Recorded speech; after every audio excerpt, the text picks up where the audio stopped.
Hi guys, வாங்க இப்போ எப்படி பீஸா செய்யுதுன்னு பார்க்கலாம். இதுக்கு நம்ம எவ்ரிடேலேருந்து பீஸா பேஸ் தான் எடுத்துருக்கோம். இதை நல்லா குத்தி விட்டுக்கோங்க. இப்போ நார்லேருந்து பீஸா ஸ்டார்ஸ் எடுத்துருக்கோம்.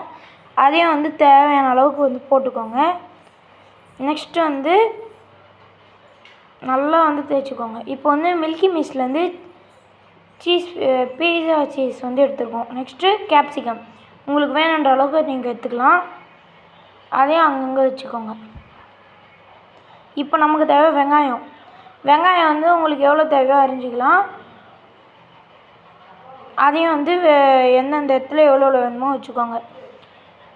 நெக்ஸ்ட்டு நமக்கு தக்காளி தேவை. தக்காளி நல்லா ஸ்லைஸ் போட்டுக்கோங்க. ஆஃப் தக்காளி அரிஞ்சு ஸ்லைஸ் போட்டுக்கோங்க. இப்போ மக்காச்சோளம், வேக வைக்காத மக்காச்சோளம் எடுத்துக்கோங்க. இது அங்கங்கே போட்டுக்கோங்க. உங்களுக்கு சில்லி ஃப்ளேக்ஸ் வேணும்னா போட்டுக்கோங்க, வேணும்னா ஓகே. நெக்ஸ்ட்டு மேலே இன்னும் கொஞ்சம் சீஸ் போட்டு ஈட் பண்ணிக்கோங்க. இந்த வீடியோ பிடிச்சிருந்தால் லைக் பண்ணுங்கள், ஷேர் பண்ணுங்கள், கமெண்ட் பண்ணுங்கள்.